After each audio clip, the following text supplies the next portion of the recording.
नमस्कार दोस्तों, स्वागत है आप सभी का। दोस्तों, अक्षय तृतीया की एक कथा के अनुसार प्राचीन काल में एक धर्मदास नामक वैश्य था। धर्मदास अपने परिवार के साथ एक छोटे से गांव में रहता था। वह ही बहुत गरीब था। वह हमेशा अपने परिवार के भरण पोषण के लिए चिंतित रहता था। उसके परिवार में कई सदस्य थे। धर्मदास बहुत धार्मिक प्रवृत्ति का व्यक्ति था।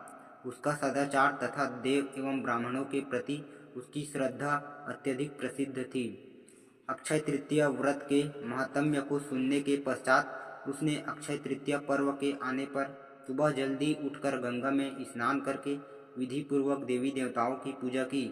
व्रत के दिन सामर्थ्य अनुसार जल से भरे घड़े, पंखे, जौ, सत्तू, चावल, नमक, गेहूँ, गुड़, घी, दही, सोना तथा वस्त्र आदि वस्तुएं भगवान के चरणों में रखकर ब्राह्मणों को अर्पित किया। यह सब दान देखकर धर्मदास के परिवार वाले तथा उसकी पत्नी ने उसे रोकने की कोशिश की।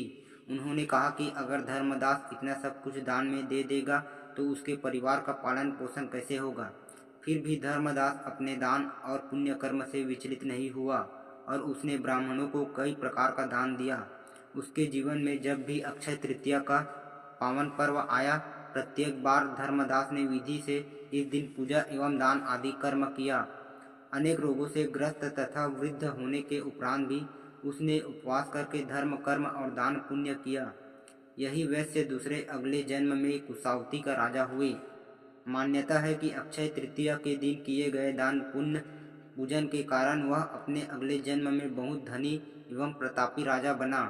वह इतना धनी और प्रतापी राजा था कि त्रिदेव तक उसके दरबार में अक्षय तृतीया के दिन ब्राह्मण का वेश धारण करके उसके महायज्ञ में शामिल होते थे।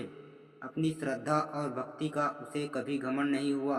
वह प्रतापी राजा महान एवं वैभवशाली होने के बावजूद भी धर्म कर्म से कभी विचलित नहीं हुआ।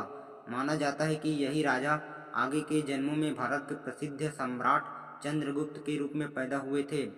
जैसे भगवान ने धर्मदास पर अपनी कृपा की, वैसे जो भी व्यक्ति इस अक्षय तृतीया की कथा का महत्व सुनता है और विधि विधान से पूजा एवं दान आदि करता है, उसे अक्षय पुण्य का एवं यश की प्राप्ति होती है।